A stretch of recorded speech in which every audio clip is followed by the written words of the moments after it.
Buenas noches. Mi nombre es Marjorie Yasneidi Olaya Vázquez, estudiante de la Universidad Nacional Abierta y a Distancia, programa de Psicología, Diagnósticos Psicológicos. Para responder a la pregunta, ¿cómo se aborda la evaluación psicológica de los procesos psicológicos, afectivo, de la personalidad, cognitivos, neuropsicológico, psicosocial, desde el enfoque histórico-cultural? Tenemos que desde hace mucho tiempo la evaluación y el diagnóstico se concibe como medio a través del cual se puede llegar a conocer el sujeto y sus características de desarrollo y que ello es esencial para poder realizar cualquier labor de enseñanza y educación. Por ejemplo, Juan Jacobo Rousseau escribió Emilio o la educación en 1762. En Emilio, una de las grandes obras de la educación, Rousseau comentaba que era necesario para cualquier labor de la educación el comenzar por conocer a los niños.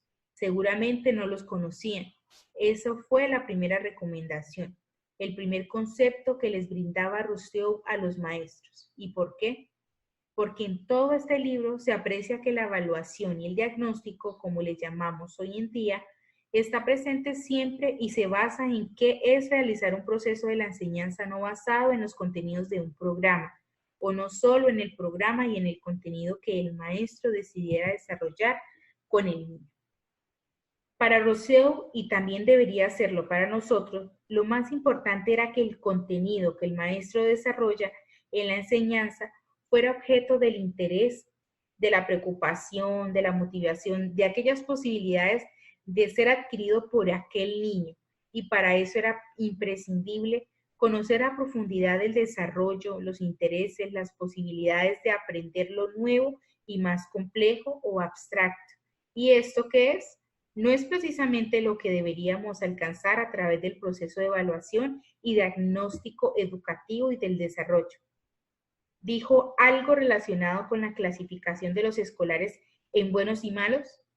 ¿Postuló que los niños sabían que evaluarlos según una norma estandarizada? Todo lo contrario. Pidió llegar a tener un conocimiento del niño y no hacer comparativos entre un niño y otro en cuanto a su aprendizaje y conocimiento. Por lo contrario, decide comparar al niño con él mismo para que de esta forma aprecie su proceso. En este sentido, podemos evidenciar que desde el enfoque histórico-cultural se aborda la evaluación psicológica de los procesos así. Desde el afectivo nos plantea las direcciones en las que debe insistir el maestro para conocer al escolar y hacer que aprenda con efectividad. La primera es el área afectivo-emocional, sus motivaciones. Es decir, que el maestro tenía, según Rousseau, que conocer cuáles son los intereses de los escolares en el momento en que se inicia y promueve el proceso de la enseñanza, cuáles son sus motivaciones, qué desea aprender, y además de esto, conocer si el menor está preparado desde el punto de vista cognitivo y desde el punto de vista intelectual para aprender los nuevos conocimientos que se deberían enseñar. Estas reflexiones nos indican que desde hace más de 200 años existen concepciones que permitirían una elaboración o construcción de una diferencia, conceptualización y, por supuesto, práctica de lo que hoy en día se refiere a la evaluación y el diagnóstico educativo y psicológico. Pero además, en la actualidad, y vamos a hablar un poco de esto, según el juicio de Rousseau, la concepción histórico-cultural, cuyo indicador fue Vygotsky y que nosotros hemos estudiado y compartimos, actualmente es la base de todo nuestro pensamiento con respecto al desarrollo del sujeto y concretamente el papel de la educación en el desarrollo psicológico infantil. Esto va más allá de lo que planteó Rousseau y ya la concepción histórico-cultural no solo defiende lo que defendió Rousseau, sino que la concepción histórico-cultural plantea una posible explicación acerca de cómo interactúan los componentes biológicos, histórico-culturales y psicológicos en el desarrollo del sujeto el papel y la dinámica de lo afectivo y lo cognitivo, lo externo y lo interno, lo social y lo individual o personal que se constituye, según su juicio, a una adecuada plataforma para la conceptualización de la evaluación y el diagnóstico educativo y psicológico. Vemos que desde la personalidad, si la educación, según la concepción histórico-cultural, es para promover el desenvolvimiento, el diagnóstico y la evaluación tienen que ser instrumentos para apreciar cómo va el proceso educativo, si produce o no el desenvolvimiento esperado, y ayudar a la educación, a la estimulación y a seguir promoviendo este tipo de desenvolvimiento. Y esto sería una concepción concreta acerca de cómo es el diagnóstico y para qué es el diagnóstico y la evaluación. En el enfoque histórico-cultural, vemos que plantea el desarrollo individual como sujeto de la historia, lo cual ofrece posibilidades a la pedagogía. Por su fundamento psicológico, este enfoque enfatiza principalmente el desarrollo de la personalidad. Es decir, vemos que en el sujeto se concibe como un ser social, con acciones más complejas, producto de la interacción y la capacidad de pensar sobre la acción. En el desarrollo de la personalidad está mediado por la relación con nosotros, con los demás seres que lo rodean. Aquel ser social se constituye a partir de las experiencias sociales particulares que le permiten aprender a negociar significados en forma congruente con la cultura en la cual está inmerso. Vemos que desde los cognitivos, la concepción histórico-cultural plantea una posible explicación acerca de cómo interactúan los componentes biológicos, histórico-culturales y psicológicos en el desarrollo del sujeto, el papel y la dinámica de lo afectivo y lo cognitivo, lo externo y lo interno. Vemos que la concepción establece otro nivel de conocimiento y nos plantea que es imprescindible que el proceso de evaluación y diagnóstico también aprecie cuáles son las potencialidades que el sujeto tiene en ese momento. El maestro, el psicólogo, debe evaluar de manera en que lo hacen los técnicos a nivel de la validación predictiva que tienen los mismos de la actividad intrapersonal con el niño, aquel trabajo concreto con el mismo. En este sentido, podemos determinar que el maestro tiene que explorar, se tiene que verificar aquellas estructuras cognitivas y de interés y qué intereses no están formados en el niño, pero están en vías de formación o pudieran formarse con determinada facilidad y con determinada brevedad, producto de la estimulación y la labor que ellos realicen para promover en el sujeto se produzca su construcción, estructuración o formación. Además de esto, vemos que las reflexiones que existen en esta concepción nos permiten una construcción de un criterio más integral, según su juicio, más acabado acerca de la necesaria relación e independencia entre lo cuantitativo y lo cualitativo, lo descriptivo y lo explicativo, y aquella labor efectiva de la evaluación y el diagnóstico. Vemos de igual forma que desde lo psicosocial, en el caso del diagnóstico psicológico, es imprescindible la multidisciplinariedad. Desde lo neurológico, la evaluación conductual a las experiencias relacionadas con la valoración de diferentes tipos de intervenciones, vemos lo social, lo educativo y los clínicos, así como a determinar la eficacia de programas diversos de intervención. Pocas veces se tienen presente que cualquier tipo de quehacer profesional o académico requiere de alguna medida. De esta forma, necesitamos la participación de los recursos evaluativos. Tal error se debe en gran medida al hecho de haber confundido evaluación con psicodiagnósticos. Por una parte, técnicas con tests, por otra no, o a su vinculación casi exclusiva con el campo de la psicología clínica a la de la salud. Como veníamos diciendo, desde lo psicosocial vemos que en el caso del diagnóstico psicológico es imprescindible la multidisciplinariedad, en el mecánico no, pero sí en el psicólogo. Y la multidisciplinariedad es posible, como dice la definición, a través del conjunto de información dada la interacción entre los médicos, los trabajadores sociales, aquellos maestros, aquellos psicólogos, los padres y madres de familia. Tenemos que, como profesionales, como psicólogos, reconstruir la historia de la labor educativa en la familia del maestro para poder llegar a un diagnóstico y, por lo tanto, participar de diferentes especialistas. O el especialista que asume la integridad del proceso y la multidisciplinariedad, como especialista cree que puede asumirla, entonces supone que posee el conocimiento y una gran experiencia en consecuencia.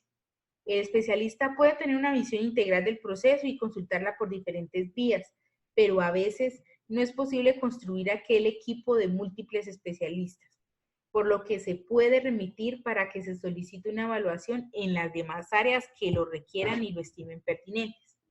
En este sentido, podemos definir 3 niveles en los que se realiza el diagnóstico y que precisa lo que ya se intentó definir al principio de este trabajo. Los 3 niveles que se proponen al considerar su alcance son: como primera medida, tenemos el diagnóstico general para detectar problemas o solo conocer la evolución. Como segundo, tenemos el diagnóstico específico, que determina y precisa problemas y sus causas. Finalmente, tenemos el diagnóstico en el proceso de tratamiento e intervención.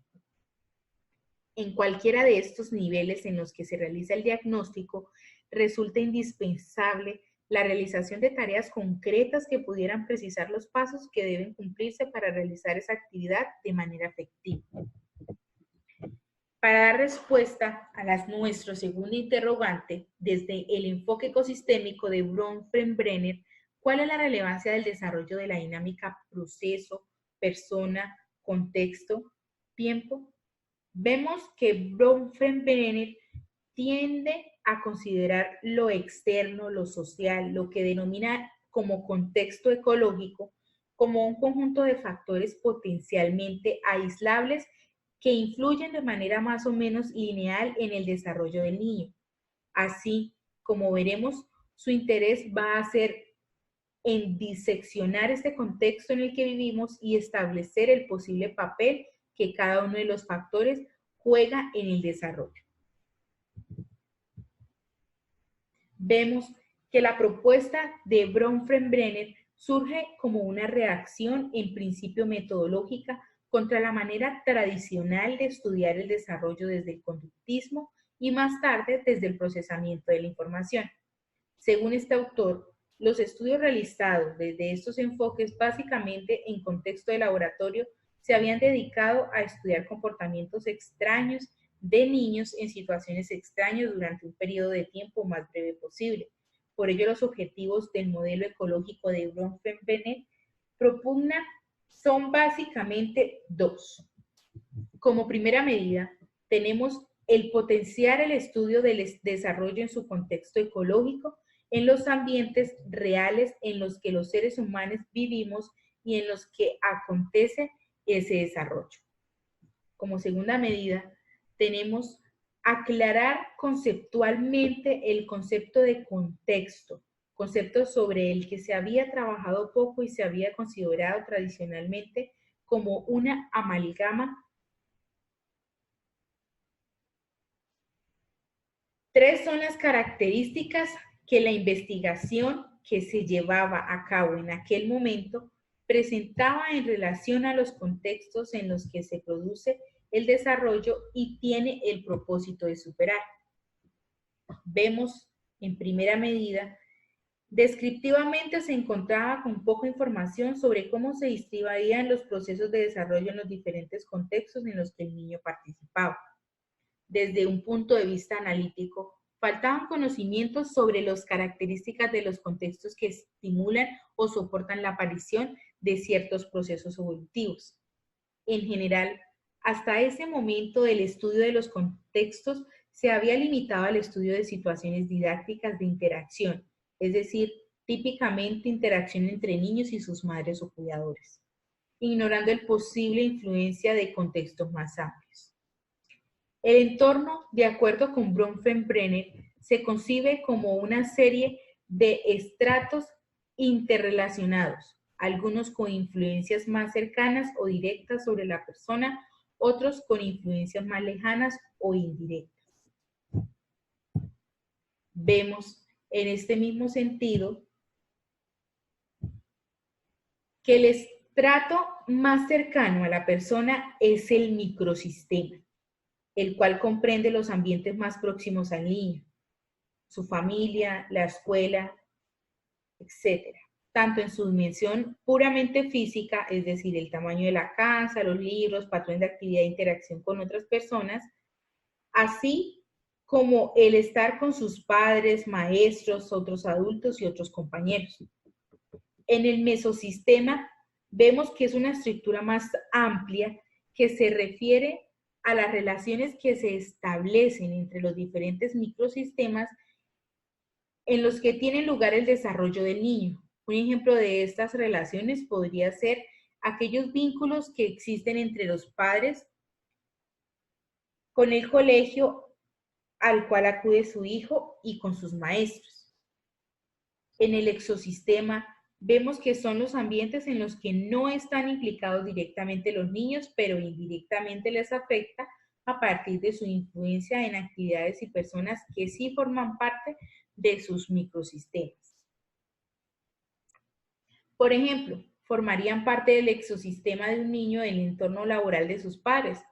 Eso influye decisivamente en la cantidad de tiempo que los padres pasan con sus hijos en los días de vacaciones, en los que se van a disfrutar, en la cantidad de recursos económicos y en otro tipo de padre o madre va a aportar a la familia. En cuanto a los servicios sociales o sanitarios que se ponen a disposición de los ciudadanos, la cantidad de impuestos que se recaudan, el número de zonas verdes o de plazas de guarderías que se ofrecen en cada lugar. Por último, tenemos la estructura más amplia y por ello pues la más lejana al niño, pero influye igualmente en todas las demás. Es el macrosistema. Más que ser un entorno concreto, el macrosistema es la cultura o subcultura en la que el niño está inmerso. Esta cultura incluye una serie de valores, creencias o actitudes, características hacia diferentes facetas de la vida, que potencia determinados patrones de actividad y no otros. El macrosistema, por ello, influye en cómo se configura de manera concreta el resto de estrados. Una vez observado lo anterior, teniendo en cuenta las respuestas dadas a la pregunta orientadora, podríamos entender desde nuestra disciplina que el paciente irá adaptándose a los pacientes que le rodean y forman parte de su vida cotidiana. Estamos hablando de la familia, de los amigos, del hospital, etc. Es decir, aquella dinámica, proceso, persona, contexto y tiempo. Con esto, aquel medio ambiente deberá transformarse en función de las nuevas circunstancias personales del sujeto cuando éste esté enfermo, a lo cual se le denomina el ambiente ecológico, el cual podemos observar en la imagen que se aprecia en la pantalla. Muchas gracias.